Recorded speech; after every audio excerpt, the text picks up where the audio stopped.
Walking down these empty streets, echoes of the past I meet. Lost and wandering for so long, searching for where I belong.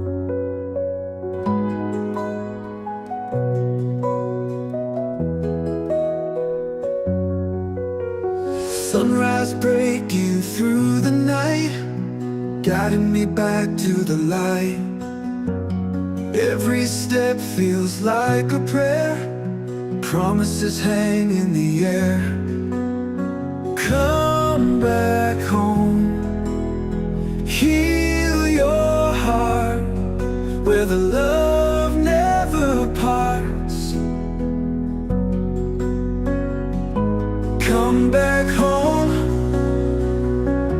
find your peace. In this place, your pain will cease. Memories of laughter and tears, answers to my deepest fears. In these walls I find my truth, washing away the years. Ruth, oh, the road was long and rough, but my spirit's had enough. Here in the sanctuary, healing feels extraordinary. Come back home,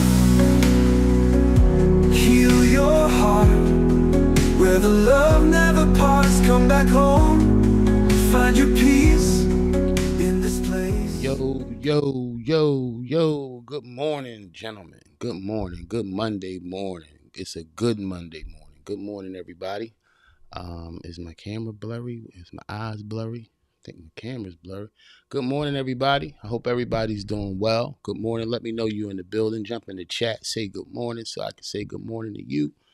Good morning, everybody. Good morning. I hope your weekend went well, man. I feel led to tell somebody already you matter. I feel I'm going to go to the end of the show right now. You matter. You matter today. Yesterday is history. Tomorrow's a mystery. All you got is today. What you going to do with today, my brother? Good morning, man. Good morning. Good morning, gentlemen. Good morning, TikTok. Good morning, Facebook. Facebook, please go over to YouTube and subscribe this morning. But good morning, everybody. Good morning. Let's get into it. Let's get into it today. Let's get into it today. I want to talk about breaking cycles today. I want to talk about not treating your family like your family treated you. I want to talk about breaking these cycles, man. Breaking these family cycles. Let me make sure you guys can hear me, because we have sound problems every morning. If you're on, just jump in the chat. Let me know you can hear me before we get into this morning. Okay, y'all can hear me. Okay, we good. All right. Yeah. Good morning, everybody. Good morning. I hope y'all got your coffee.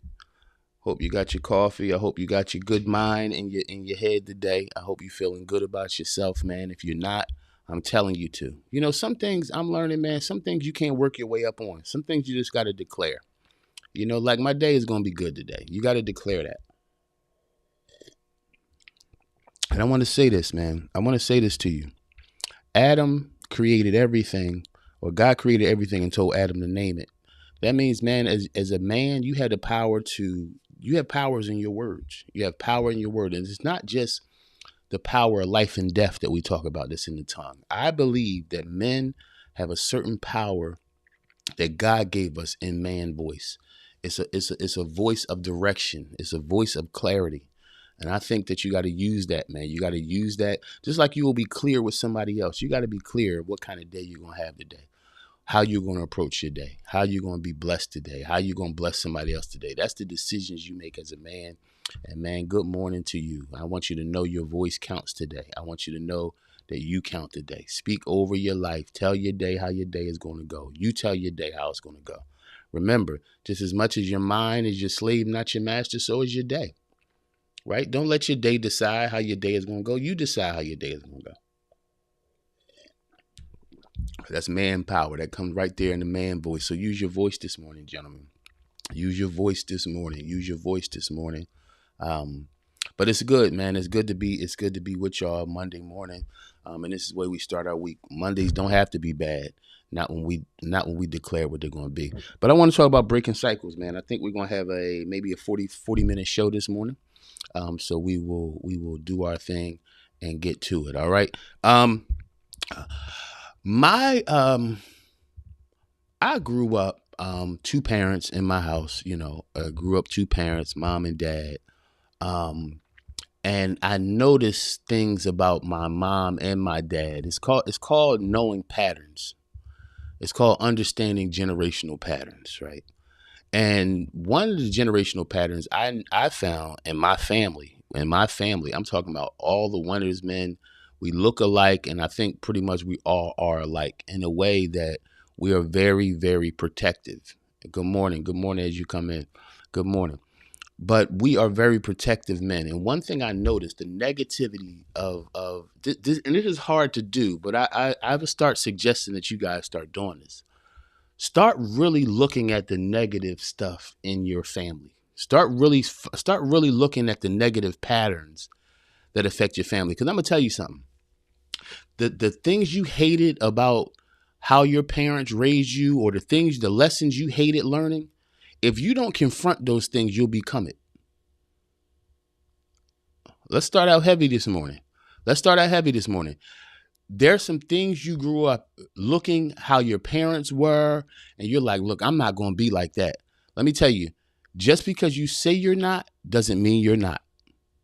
Just because you say you're not going to be like your parents or raise your children like your parents raised you, or give your children a different future, that decision only starts in the mind, right?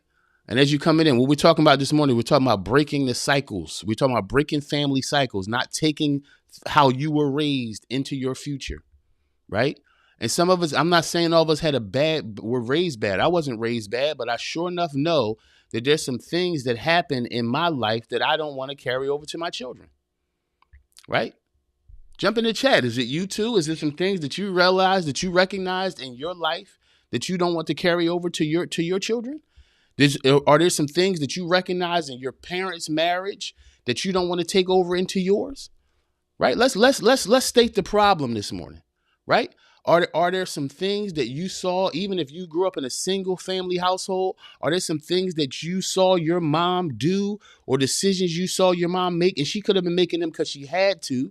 But whatever the case is, you're saying, look, I don't want to operate like that. Again, personally, my father, because of his life, because of not having a father, because of trying to figure out manhood without a man to teach him, my father went through a whole lot of stuff. And what it did was it made him very frustrated. And his frustration turned into anger. And a lot of times growing up, I became the focus of his anger because he didn't know where else to put it. So there was times in my life where I was a victim of my father's anger. And I always said, well, I don't want to be like that. And you know what? When I start having kids, I realized everything was strict, anger, get yourself together all the time. The very thing I said that I did not want to become, I became as a father. Because again, you can't change those things by saying, I'm not going to be like that. No, you can't make that decision from the mouth. That decision has to be made from the mind. And that decision also has to be made by confronting in you the negativity you see in your parents. So let's deal with this stuff, because a lot of stuff, gentlemen, that we deal with is a direct line from how we grew up. It's a direct line from your parents.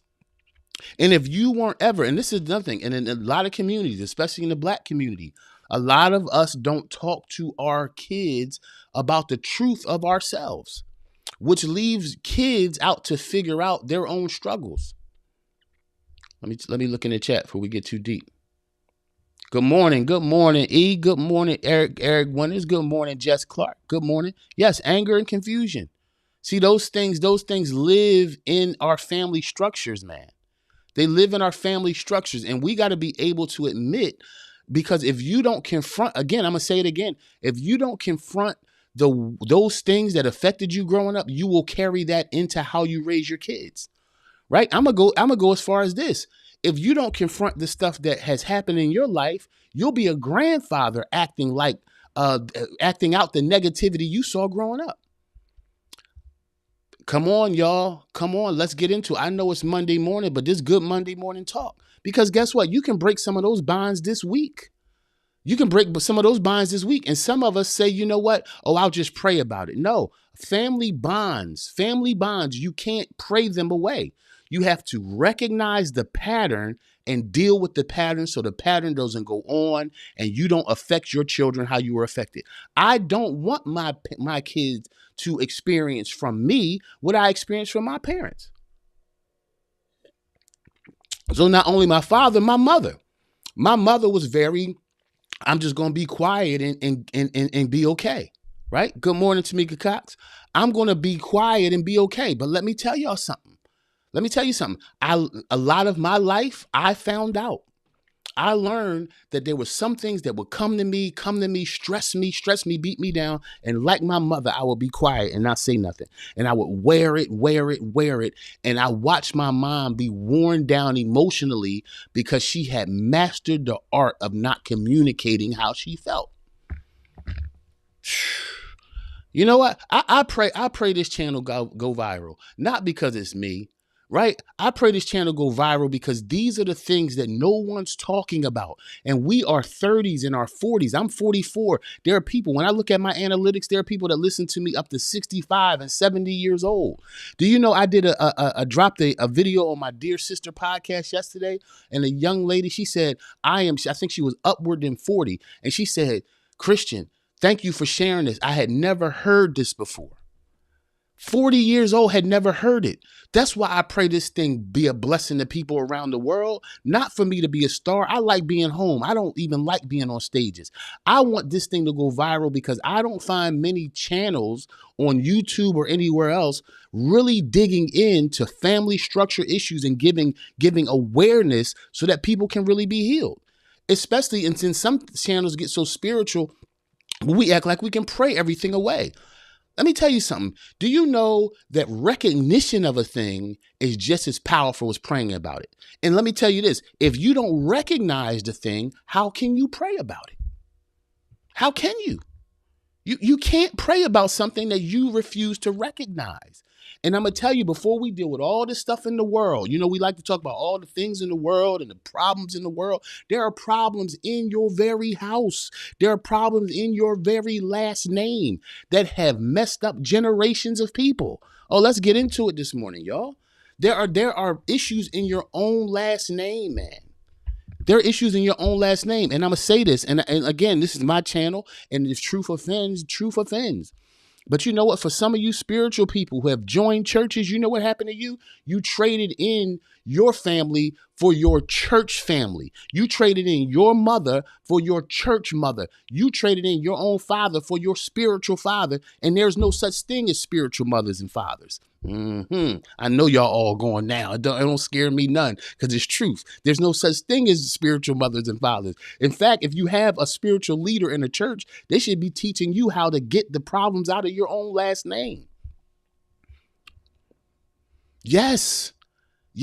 Don't put on another duty to fix someone else. Let's deal with the stuff that haunts us in our own family, in our own name. We got to deal with it. And the first way to deal with it is understanding generational patterns. What patterns do you see in your family? And what patterns do you see in yourself? And when you look back, you say, oh, now I see that. I see where that came from. And I'm going to tell you another reason why it's so important to understand generational patterns, because there's some things, some weight you carry on your own back that you blame yourself for. And in reality, this is something that goes back 6 generations in your family. Then let's get into this day. All right, let's get into this today. All right, there's some things that you carry in and you are beating yourself down. Why am I like this? I hate that I'm like this. I got to change. You know that some of us, you've been fighting to change certain things in your life for 5 or 6 years. And you know, the reality is that thing could change if you had a conversation with your parent, with your grandparent. They would just tell you, hey, oh yeah, addiction been in our family for 40 years. right? Addiction or ability to just take pain or the thing of shutting down, not saying nothing. These things are not new, right? Your enemy has no new tricks, family. Your energy your enemy has no new tricks. Your enemy is going to deal with you and deal with you and deal with you until you deal with them. And the only way to deal with that is to understand the patterns. Look at your life. What are the patterns? Like I brought up some of my patterns just to show you. Hey, that's my pattern. That pattern of you're not going to hurt me. Another thing that came, I learned this about myself as well, was because I start teaching at 14 years old and traveling the up and down the East Coast teaching at 16, 17. That's another thing that and this don't come from my family. This comes from me, and I watched myself do this to my kids, right? I was 14 preaching, 16 getting on planes traveling up and down the East Coast. 21, I'm all over the country, right? So as a 14-year-old boy, I'm around people I don't know, all these adults, everybody wants something from me, right? And I had to navigate this. You know what happened to me? I had to grow up real fast. I had to grow up real fast. I had to figure it out real fast, real fast, real fast. And you know what I did to my kids? What I saw the pattern because I grew up that fast. I was always on them. Hey, you got to learn this. Hey, hurry up, get this together. Right? Because that thing that came on me that I needed to be that protective of myself because I was a kid, right? Being a preacher. But my kids wasn't out there on the road. But do you see how quickly something that affected you, how you can begin to raise your kids on the same level with the same mindset, and they didn't go through what you went through. That's how generational weights, I don't want to call them curses. This is how generational weights stay on the family because we don't recognize they're even there, and we don't recognize we're passing them to another generation without even knowing it. Your kids don't need what you needed. Oh, come on, let's get into it, y'all. Let's get into it, right? Right? I got beatings growing up. My kids don't need no beatings, man. Man, oh man. I grew up getting beatings. My kids don't need beatings, but you know what we say? Oh, my kids, you know, this is how I grew up. You grew up bad, bro. See, that's another thing. That we got to be able to look at these patterns and say, yo, that wasn't good. Just because it happened doesn't mean it was good. And you know, we say, especially and I don't know the ages of all you that listening to me, but in my age group, you know, we say, well, you know, I got beat, but I ain't out in these streets cutting and shooting. Okay, you might not be in the streets cutting and shooting, but how did that beating you affect you? Oh, it affected you. It affected you in a negative way. And don't just say, oh, well, I was good. No. Because I remember some of the beatings I got that were connected to nothing but my father's anger. Now, as a kid, I couldn't understand as a kid, because as kids, what we do, we blame ourselves for everything. But as an adult, you got to look up and say, wait a minute, was that thing that they were teaching me, was the lesson that came, is that good? Should that transfer on to a new generation? Right? See, so I want y'all to see, this is why I talk beyond just going to work every day and paying bills every day. I want you to see the spiritual issues that we deal with every day that we don't even realize. I want you to see how we can rescue our children if we recognize the negative patterns in our family. Not only recognize, but understand. Right? I understand why my father was mad. He went to Vietnam at 18 years old. I understand. He was a cop. He got shot. He got shot at, got stabbed in the chest. My father, he was supposed to be angry, but I'm not. And you know what I realized one day? I woke up and said, damn, why am I so mad? What am I doing? I'm carrying my father's anger. I grew up watching a pattern of anger. And you become it. As much as you hate it, you'll become it until you confront it. Woo! Say that in the chat if you're on YouTube. You'll become it until you confront it. You will become it until you confront it. You will become it until you confront it. These generational weights that are in our family, I'm teaching us this morning about breaking the cycle so we can redefine legacy in our lives. We got to redefine legacy in our lives, but you got to break the cycle of things you thought were okay that affected you negatively. How many of you have treated your kid a certain way and say, whoa, where did that come from? Or you justify it again by how you were raised. Don't mess up another generation with bad teaching just because you came through it, or just because you survived it don't mean your kids should. Y'all feel me? You got to break the cycle, man, so we can have better, stronger family structures. And it's your job as a man to do that.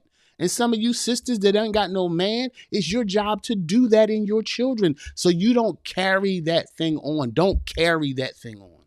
Reflect. You got to reflect on the habits, right? What are the habits that you saw growing up? Right? Did you see every time somebody in your family got mad, they went and got high? That's a pattern. That's a habit. Did you watch somebody every time they got pissed off, they went and got a bottle and said, "Look, I need me a drink." That I'm not. This is see. You got to understand. This is not judging what you grew up in. It's recognizing it so you don't fall into the same pattern. Let me see who's in the chat. Keep going. This is needed. Thank you, brother. Thank you. Let me see, Tamika. Let me see. Sometimes we have to admit our parents were yes, right. And this is where the forgiveness. Let me see.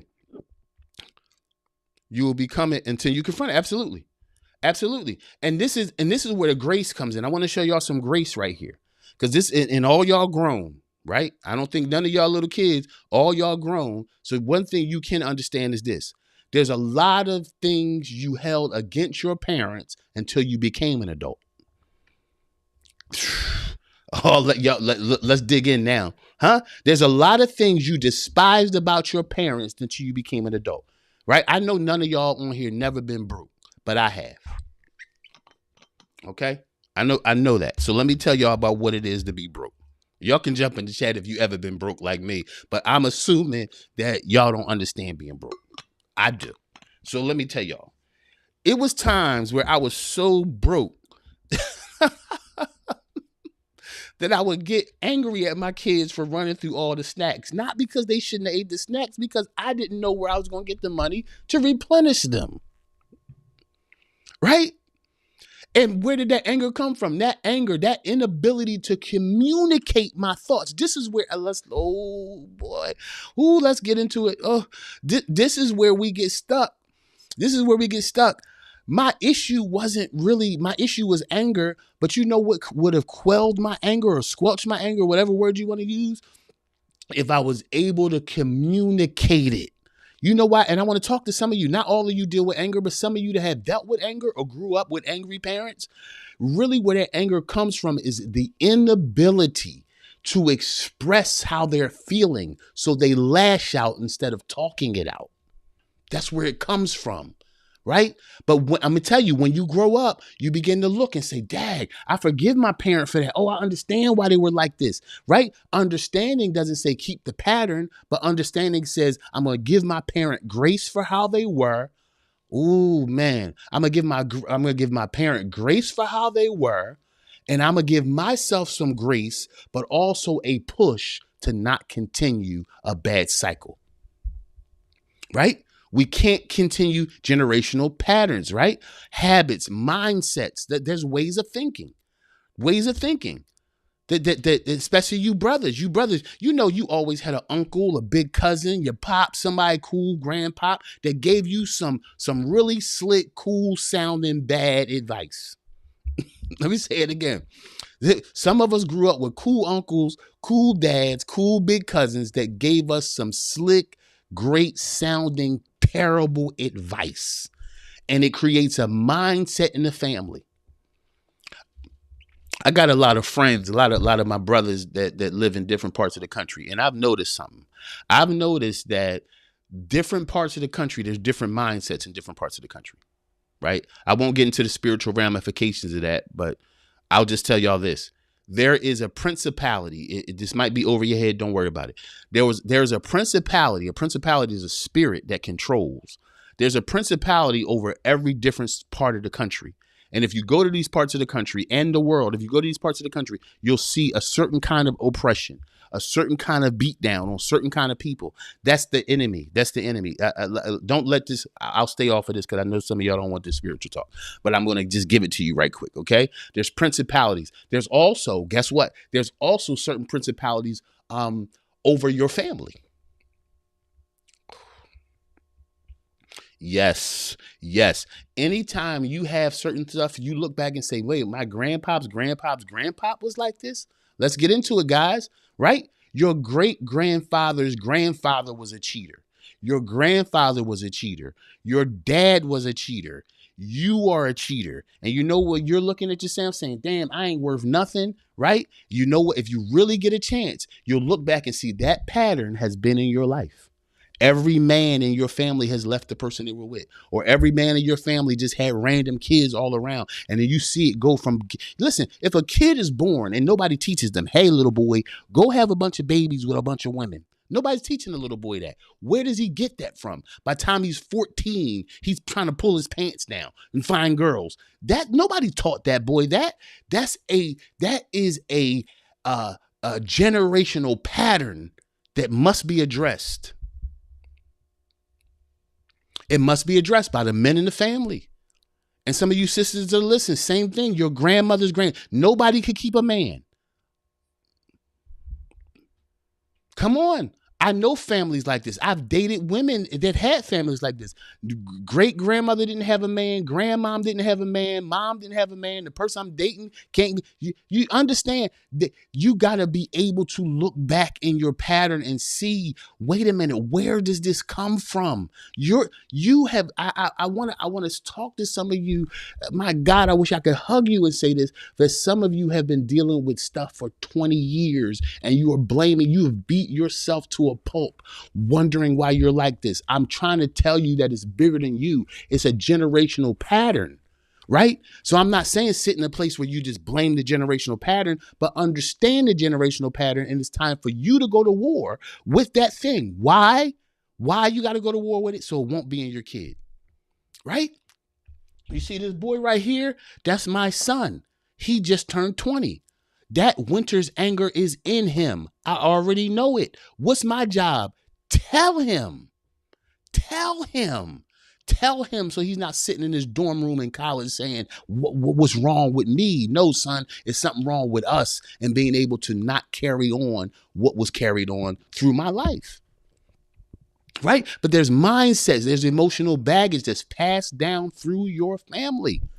Just as much as somebody say, oh, this gold chain, this mug, oh, everybody, my great grandfather drank out this mug and now it's over. You understand? The same way we keep jewelry and different things and homes in our family is the same way we keep bad thinking, bad patterns, bad habits. And I'm going to tell you, things have been passed down in your family, and each and every, that's the enemy. That's what the enemy wants every part of your generation to do.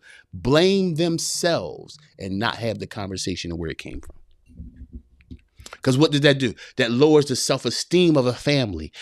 And this is where this comes from. Y'all just alike. No, we're not. You just like your mom. No, I'm not. No, I'm not. No, I'm not. You know what? At some point, somebody didn't help your parent recognize the ill in their life, right? That's ultimately what happened. But if somebody helps you recognize the ills of your life, then you can change them. So start to identify the negative patterns, the things that have impacted you, and start to be honest about them. I'm trying to move on, man, but I feel like I'm in somebody's heart right now, right? You have beat yourself down. You have to identify these things that have impacted you. You have to call them out. You have to say what this is. And you have to even if it's a conversation with yourself about it, because you can't change what you won't confront. And the confrontation can't be in them. The confrontation it has to be first in you. You know how many of you have confronted your kids about stuff that you haven't confronted yourself about? And the only reason your kid is the way they are is because of you. And instead we confront our children about their ills, and the ill came from you. Right? So number one, understand the generational patterns. Number two, we're talking today about breaking the cycle so we can redefine legacy. For modern men, man, we got to redefine legacy in our families. That's your job as a man. That's your greatest job as a man. Your greatest job as a man is not pulling out a gun to protect your family. Your greatest job as a man is having enough self-awareness so things that were in your past don't run through the blood of your family. So number two, we got to redefine fatherhood and masculinity. What does that mean? Redefining fatherhood and masculinity. And this is another way to understand, break the cycles, and set new legacy. Redefine fatherhood and masculinity. Well, Christian, what does that mean? That means, I'll give you an example. I'll go back to my family. My dad was like, look, I'm gonna work hard. He was a hard worker. And my dad was the type of cat that if he went somewhere and he made $5,000, he would give my mom $4,900. My dad didn't need much, right? He didn't need much. Look, I got $100. I worked 80 hours, and look here, my mom's name was Sandra. So but he called her Quentin. Quentin was he called her Quentin, and he said, "Here, Quentin, right here, Quentin," and he would give her all his money. What was he doing? He was providing for her. But when she said, "Look, let's go on a family trip," he would say, "Nah, y'all go ahead," and he paid for it, right?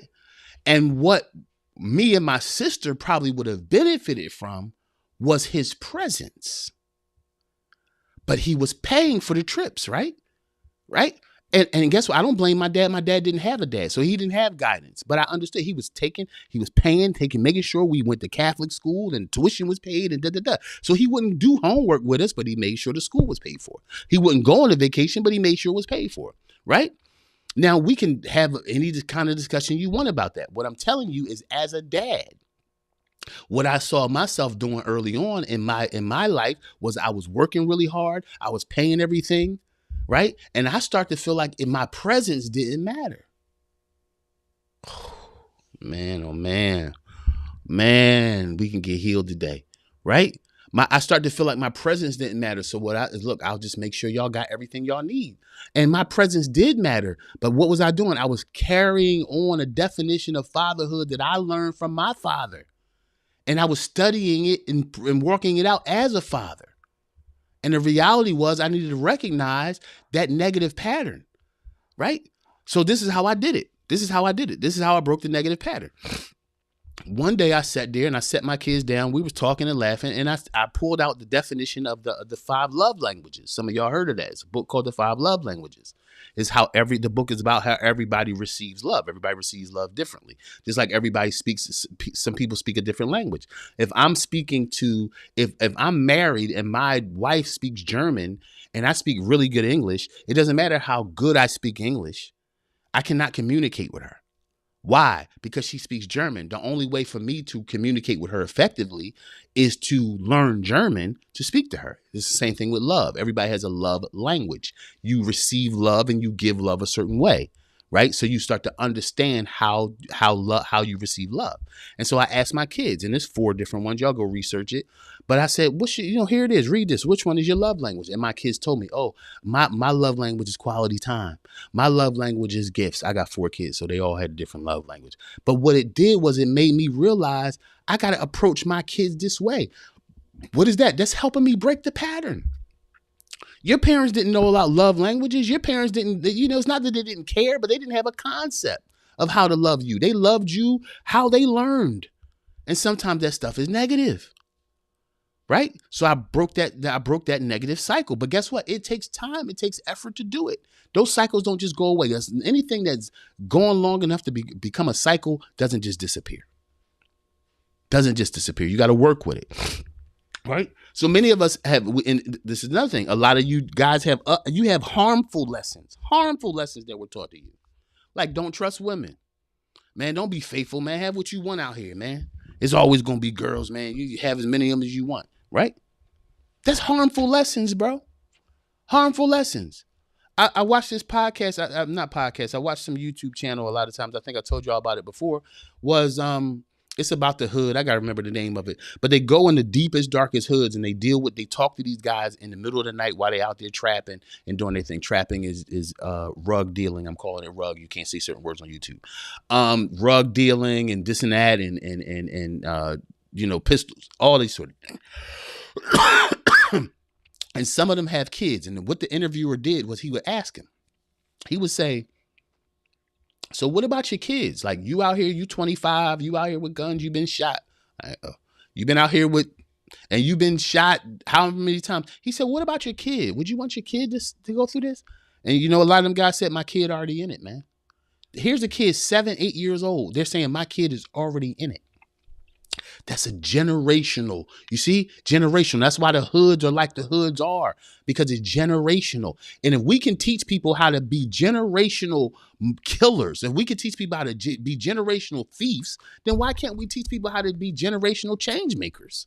Let me look in the chat. Let me see who's in it. Yes.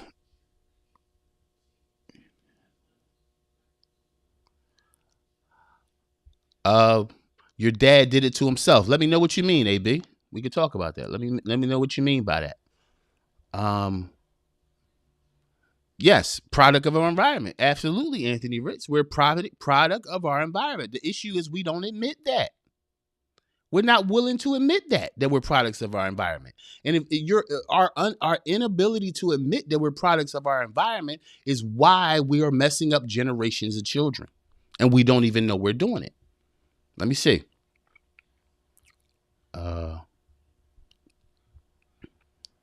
AB, if you're still on, let me know what you mean so we can get into that conversation. You don't know what you don't know. Yes. Have to recognize and educate yourself. Absolutely, Anthony. I believe in it's 21 days to create a new habit. Yeah, I believe in that. I believe it's 21 days to create a new habit. But this is the thing. Oh, you said it already. Yes. You have to recognize it. You have to recognize it. You have to recognize it. Absolutely, Anthony. You got to. You have to. Tasha Rutledge. So true. Yes. We are carrying baggage, man. We have no idea we are carrying. Heavy, heavy, heavy baggage. Heavy baggage. And guess what? We also blame ourselves.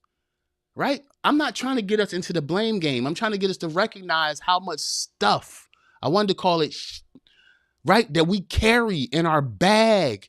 And this is the thing. Some feelings some of y'all had at 14, 15. Now you're 30, still carrying it because of your inability to communicate. Some of your families taught you how not to talk.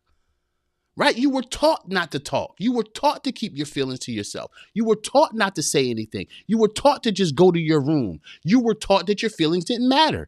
That's why some of you are married right now and you can't talk to your spouse because you were taught not to talk growing up.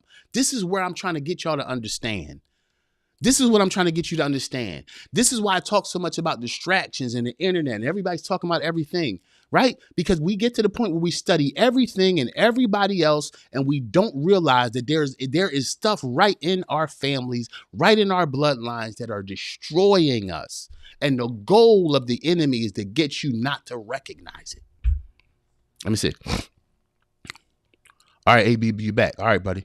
I was delayed on the subject of not including self in on family events. Yeah. And so what my dad would do, and this is the thing, my father didn't know how to be a father. My grandfather left my father at when my dad was 3. And not only did he leave the family when my dad was 3, he moved in with a girl down the street that they were eating steak and eggs and eating good, right?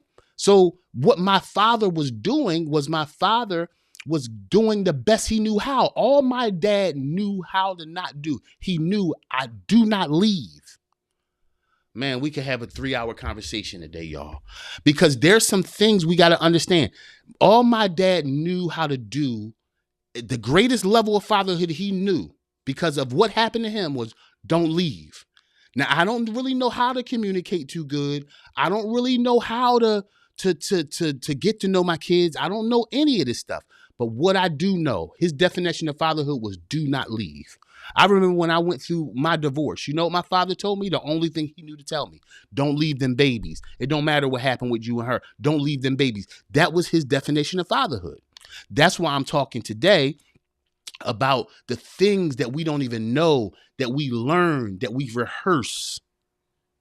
But it was from bad teaching, from their bad experience. That's why I say a lot of times you can't blame your parents in situations. They were groomed a certain way. They didn't even know what was happening to them. Let me see. AB. All friends' dad did exact same. Paying but not participate. Yes. Because a lot of those dads didn't know how to be dads. Right? Listen, and see, it depends on what age you are. Right? I know my age bracket, I'm 44. So a lot of my either my friends didn't have dads. A lot of my friends didn't have dads, or they were type of dads that listen, I'm gonna cut this grass, I'm gonna pay these bills, I'm gonna rake these leaves, and that's it. Because they didn't know the intimate sides of fatherhood, right? They were still on the role thing. That's how the old heads grew up. It was a role. The dad did this, the dad did that, the dad did that, and the mom did that. And most of the time, what the moms were doing was taking care of the babies. The moms knew the babies. The moms knew their favorite stat. The moms did the homework. Mom picked up from school. Mom did this and mom did that. You know what? That set a precedent where dad didn't have to be part of the intimacy of the family.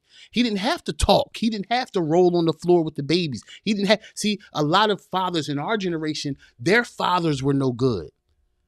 They had no lessons.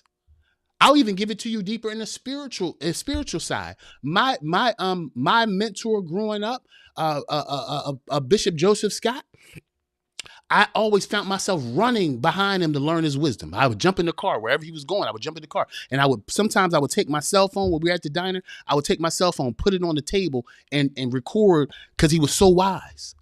But he wasn't the type of guy to sit there and say, okay, son, this is how you think through this. This is how you look at this scripture. This is how he wasn't that type of teacher. Why?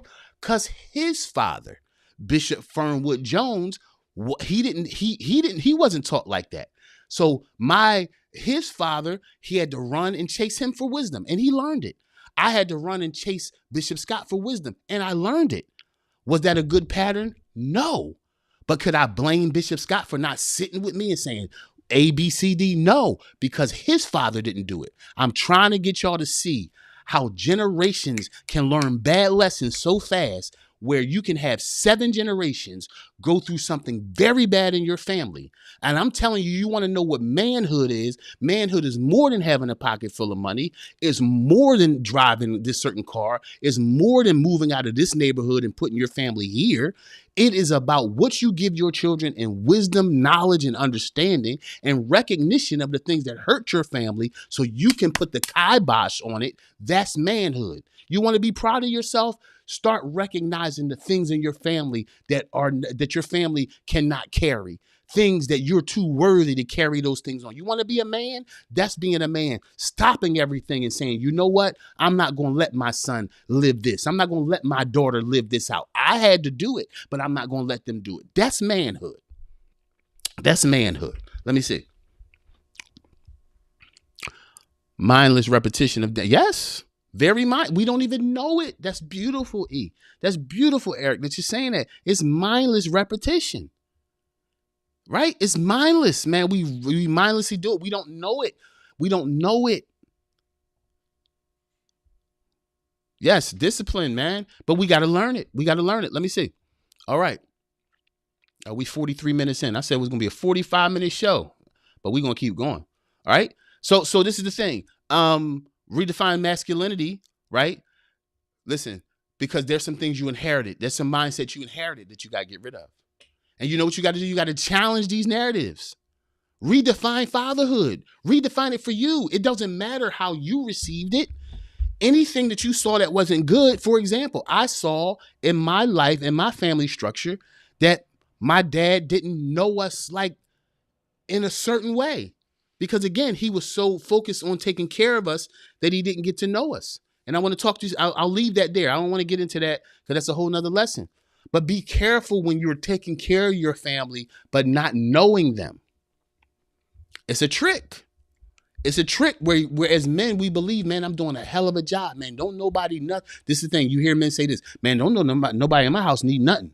Man, they got all the shoes they want, man. My wife got all the dresses she want, man. Look, whatever they want, the refrigerator full with food. You know the only thing he didn't describe? He never described himself being there with him.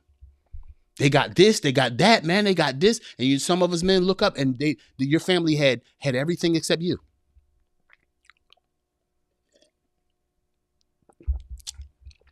Because when you close your eyes, listen to me. When you close your eyes, your children won't remember anything you bought them. I guarantee you that your child will not be standing at your casket saying, I remember when dad bought me the car. Oh man, I remember when Dad bought me my first FUBU hoodie. I remember when my dad bought me my first TI jacket. No, bro. No, no. Your kids will only remember how you treated them. How much were you willing to jump out of your world to get into theirs? How you talked to them, how you corrected them. That's what your kids will remember. That's what your kids will remember. All right. So, number three. Let me go over number 1 and 2 just in case you missed it. Number 1, we're talking about breaking the cycle, redefining a legacy for your family. First of all, understanding generational patterns. Number 2, redefining fatherhood and masculinity. Number 3, emotional healing starts with you. Emotional healing starts with you. You can't demand everybody else around you heal. As a man in your house, healing begins with you. The river of healing is in you. Ooh, buddy. The river of healing is in you. Y'all hear me? The river of healing is in you. The river of healing is in you. It starts with you. You want your family healed? The river starts with you. Right? Well, Christian, how do I do it? Start talking. See, because everybody wants this beautiful pattern. No. It sometimes healing things, it requires the hardest thing, communication. It starts with this. It starts with telling on yourself. You want to be a man, tell on yourself. Principle of manhood. Tell on yourself. Stop sitting back like nothing never happened. Stop sitting back like you never been in pain. Stop sitting back like you never felt pain or felt anxiety or depression before. Communicate. You know how you break patterns in your life? Communicate. Because watch, you're going to see your kids go through the same thing you went through. You're a fool to sit back and watch your kids suffer things you know you suffered and say, well, here's some good advice, kid. You shouldn't be feeling like that. Tell them that you felt like that. Tell them why you felt like that. Tell them how you broke out. Tell them, hey, I'm still feeling like this. Healing comes from honesty in the male heart. This big, bad bulldozer of a man, I don't go through nothing. Come on, rah, rah, rah. Man, stop it. Because a heart attack will prove that was a lie. Come on. Doesn't it happen? Heart attack, stroke is one of the biggest thing, the biggest killer of men. Right? And you know why men die like that? Because I got it. You don't have it, dog. You don't have it. You don't have it. Admit that before you collapse somewhere, bro. Admit your pain before you put it in the bottle, bro. Admit that pain before you got a needle in your arm. Admit that pain before you think you having a day. Next thing you don't want to live anymore. Admit that pain, man. You're too amazing. You have a lot of responsibility. You have too many gifts to die under the pressure of dishonesty. You're too amazing, bro, to die like that. Come on. Let me see. AB. What you saying? Sounds silly, but wasn't till Bill Cosby show that there was a modeling. We have few models nationally. Oh, AB. First of all, bro, yes, we don't have enough models. We do not have enough models. No. Guess what? We don't have enough models of manhood. Let me bring your comment back. We don't have enough models of manhood. We don't have enough models of fathering, right? And we don't have enough of examples of leadership in our country, right? Sometimes I say, man, I wish I was born in a different era when all those legends was alive, when Martin Luther King was running around and Malcolm X, right? When Gandhi had it popping. See, I look around now and say, where are these voices? Where's this leadership? It's not even there anymore.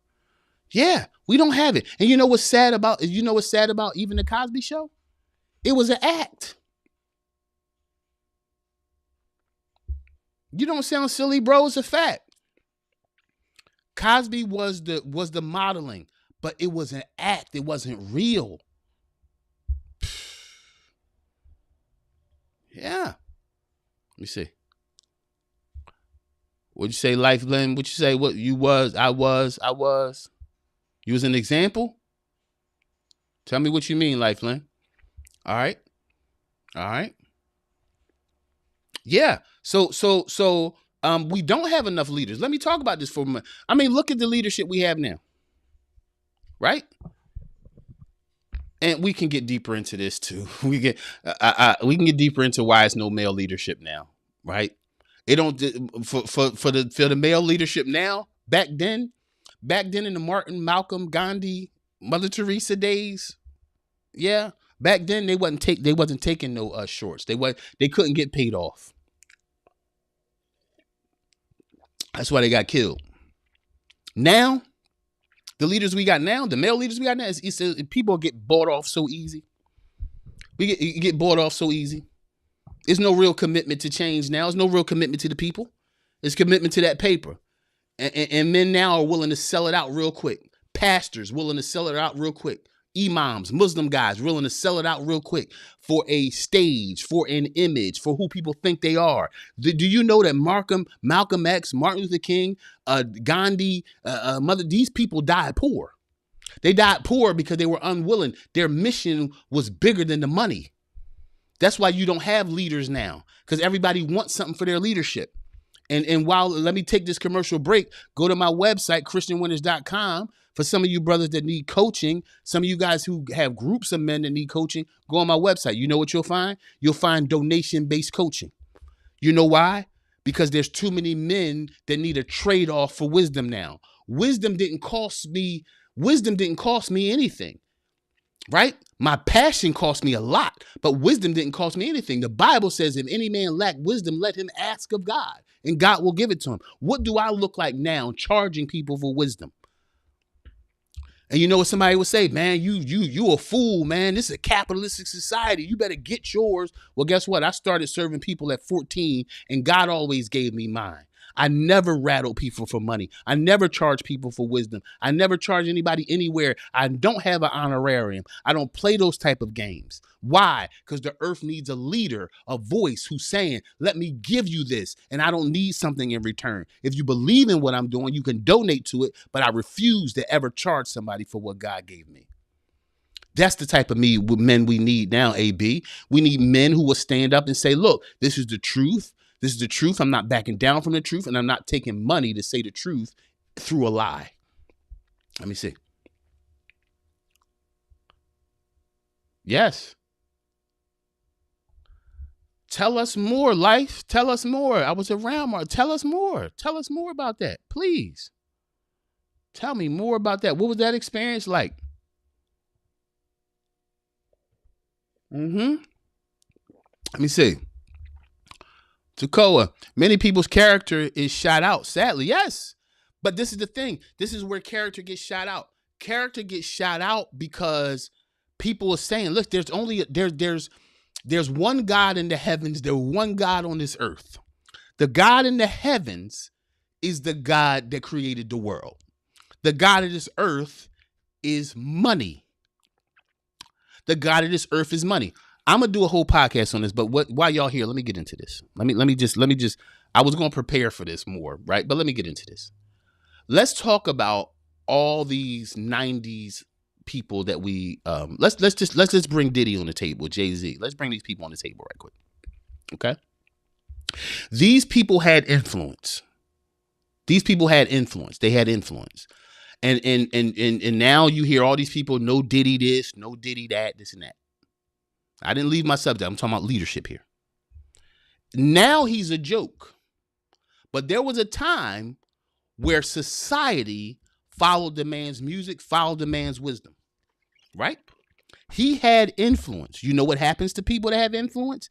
They get challenged, just like Jesus did in before he started his ministry. Come on, follow me now. I'm right with you, Tekoa. I'm explaining what's happening on why people get shot out. It's not that they're shot out, they get shot out. And I'm gonna tell you why. When Satan was cast down from heaven, what he did on earth was try to create a mock for everything God had. So if there's a heaven, there's a hell, there's angels, there's all. Satan has a mock for that. So What happens to people like Diddy? What happens to people like Jay-Z? What happens to all these people who can rise in leadership? Before you rise in leadership, there will be a challenge. There will be a challenge. And you know what the challenge is? The challenge is, will you sell your gift? Because this is the thing. What the world sees is this person has influence. And if they have influence, I don't need them using their influence to build people up. I need their influence for an agenda. So the question is, let me go to them. Let me challenge them. When Jesus was in the garden, before he launched his ministry, he was challenged just like everybody else. He said, look, if you worship me, man, I'll give you this. What did Jesus say? Man shall not live by bread alone. That was the first challenge. Number 2, he said, throw yourself off of here, right? If you are who you say you are, angels will come get you. But if you I'll give you all these cities. He said, you see all that? This was Satan's conversation with Jesus. You see all that down there? Just cast yourself off. I'll give you all that if you cast yourself off. Huh? Jesus said no. Right? What you will be challenged in is you will be challenged in the lust of the flesh, the lust of the eye, and the pride of life. There's only 3 battles in life: the lust of the eye, the lust of the flesh, and the pride of life. When you have a gifting that can impact the world, the enemy will say, okay, I don't want you to be that effective. I'll give you this. I'll give you money. I'll give you fame. I'll give you a stage. You'll have everything you want. Just be different. You know what happened to Diddy? You know what happened to Jay-Z? You know what happened to all these people? You know what happened to all of them? Meek Mills, all the Kevin Hart, all these people. You know what happened? They had a gift that could affect change all over the world, and they got challenged and failed. They wanted something that Satan had, and they were willing to dilute their gift. I'm telling you right now, that's why leaders are falling. They're falling not only in the world, in Hollywood, they're falling in the church. You know why? Because they all bow down to Satan's heaven, what he will give them on earth if they're willing to dilute their influence. Martin wasn't willing to dilute his influence, so he had to go. Malcolm wasn't willing to dilute his influence, so he had to go. Gandhi wasn't willing to dilute his influence, so he had to go. We need men now and women who are unwilling to dilute their influence for money, fame, and power. And that's why we don't have leadership now. That's why we don't have leaders of character, because what they wanted was bigger than the mission in their heart. Y'all hear me? Y'all hear me? That's what's happening out here. And we can't just ignore this, because at one time, all of these people were our music heroes. All these people were our music heroes. We can't turn our back and key and look at them now. No, you can't do that. These people were influencers. These people, and before the internet, before the podcasting, these people were influencers, right? Because think about it. I want you to think about it. Jay-Z had the ability to tell people to wear button-ups and had every man in the country wearing a button-up with jeans. Then he said, nah, I want y'all to wear jerseys. And everybody put their button-ups away and wore jerseys. That's called influence. Do you think the enemy wants a man with that kind of influence to have a positive message? Absolutely not. So he'll challenge him. He doesn't wrestle men down and say, this is your new message. He offers them things. Again, he offered Jesus the same thing. He knew Jesus' authority. He knew what this man was about to do on earth. He knew all the lives he was about to touch. So he said, hey, come here right quick. Hey, man, sell that out. You hungry? Jesus had fasted 40 days. He said, I know you hungry, man. Turn that stone into bread, man. Come on, bro. You ain't got it. Just turn that stone into bread. In other words, sell out your authority. We have too many leaders now that are so willing to sell out their authority. And it got to come to an end. Let me see. Let me finish this up. All right. So you got to create, this is the number 4. You got to create a new standard of love and respect. What's the new standard going to be? I've done a lot of weddings, and this is one thing I tell new couples all the time. The beautiful thing about a new couple is they have the power to create new standards. They don't have to live by the standard that the man grew up on. They don't have to live by the standard the woman grew up on. The beauty of new marriage is they have the ability to set a new flight. And even before you get married, when you start your life, you have the ability to set a new pattern in your life for your future. That's the kind of power you have as a man. You have the authority in your life to set a new pattern. You have the power to pull out the negative stains in your bloodline, the negative stains, the negative lessons you learn, and say, I'm not teaching them to my sons. I'm not teaching them to my daughters. I'm giving my family a new pattern. That is what manhood is. That's when you create a new standard. This is what fatherhood is. This is the kind of father I'm going to be, right? I had a great father, but I had an angry father. So you know what I decided to do? I'm going to take all that greatness, but I'm not going to take the anger. I'm not going to yell at my kids. I'm going to talk to them. I'm going to see all the things that I wish that my father had done. I'm going to take the goodness of him, but then I'm going to extract the things that were negative. This is how you set new patterns for life. This is how you break cycles in your family, right? And I'm going to say this again for some of you spiritual people. I know you've been taught this and it's bad teaching. Oh, just pray that away. Just pray that devil away. Listen, when you got bloodline issues, when you got things going through your family, that's not the demonic, man. That's not the devil. That's the fact that nobody ever had a conversation. Stop. You can't pray away. Some things you have to converse about. You have to have a conversation about. You hear you pleading the blood and wiping oil all down your walls and doing all kinds of spiritual hanky-panky. And the truth is, all you got to do is have a conversation with your parents, with yourself, and saying, I'm not carrying this negativity into my future, right? And I know some of you spiritual people might be totally offended right now, and that's okay. But the truth is, you had bad teaching. You want to change your life? Stop pouring oil all over stuff and have conversations. That's what the enemy don't want you to have. He loves when people just over spiritualize and shake and quake and think change is going to come. Change comes by the power of conversation. It's if the power of death and life is in the tongue, that means that I can get more done through conversation than I can get done by falling on the floor and praying about it. New standards of love and respect. Gain new standards, set new courses, chart new planes for love and respect and what it means in your life. Number 5, legacy beyond wealth. And this is a hard one to talk about because, again, we live in a capitalistic society. How much money you got, what you got. I want to talk about legacy beyond wealth. I'm talking about building of character, what Sister Takoa just talked about on there, right? Legacy beyond wealth. Let me go in the chat before I finish this last point. Legacy beyond wealth. Yes. This is the thing. While you provide financially, leave behind more than material wealth. I'm finishing now. Leave behind more than material wealth. Because money spends. Character grows things. Money spends, but character grows things, right? Invest in building strong character in your kids, right? Invest in building strong character. You know what our parents did? I don't know. Some of your parents, it might be different, but I knew growing up, you did something wrong. You got that hand on this, you got that smack on the hand. You got that yell. You got that go to your room, right? That wasn't investment in building character. That was teaching you what not to do. But a lot of times that type of discipline didn't teach you what to do. It just taught you what not to do. Go in your room and be quiet. Go over there and sit down. Be quiet. Shut up. Don't say nothing else. That didn't build character. It taught us what not to do again, but it didn't teach us what to do.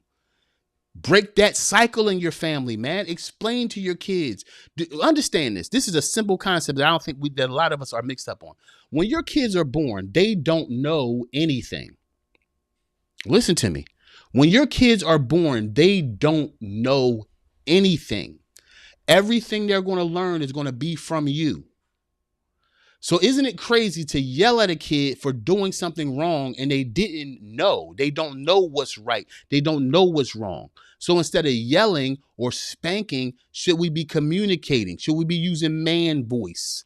Man voice to say, hey, I'm going to give you a better lesson. What did you learn here? I'll give you a tip. With my older kids, it was that. That's how I grew up. Be quiet. Go sit down. Da, da, da, da. With my youngest child, I've learned to say, is that a good choice? And let me think about that. Was that a good choice? I'm teaching her through her flaws instead of smacking her down because of her flaws. See, you don't have to raise your children the way you were raised. Take the good parts, trash the bad parts. But you know, like I know, there were some things you wish that didn't happen to you, or conversations you wish you didn't have, or ways that you wish your parents had done better. You owe it to your family. You owe it to your spouse. You owe it to your kids to dig through the ash of life and find what's best for the future. Good morning, everybody. I love you. You matter to me. Remember, you matter today. Yesterday is history. Tomorrow is a mystery. All you got is right now. What you gonna do with it? Let me go in the chat before I go. Let me see. Religious but not spiritual. Let me see.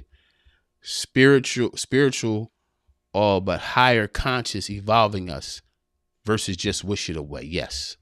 You ain't wishing nothing away, right? God created you, and you have the power to create. I want to tell you this, men. Remember, when God put Adam in that garden, what did he do? He said, "You name everything here." That means you have the power by your word to change what something is.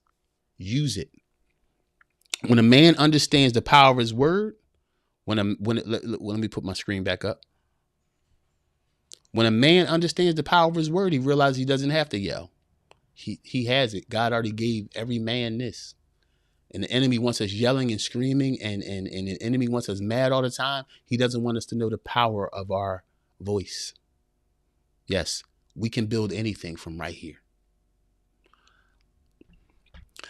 Great show today, guys. Great morning show. Remember, guys, if you need advice, you can always email me, Christian@ChristianWinters.com. Christian@ChristianWinters.com. You need some advice, I will go over it without saying your name online. I'll go over your question and I will give some answers to it. Remember, guys, again, I'm going to say it again so you can just know it on your way home. Yesterday is a mystery. Right? I'm sorry. Yesterday is history. Tomorrow's a mystery. All you got is right now. I love you guys. No fear, no shame, no compromise. I'll see y'all tomorrow. Have a great day today. Hey, I think I'm going to start doing a Monday night show for men. Let me know if you think that's a good idea. Monday night show. We gather all the men and we get to talking Monday night. Y'all hit me in my inbox, email or something. Let me know what y'all think about that.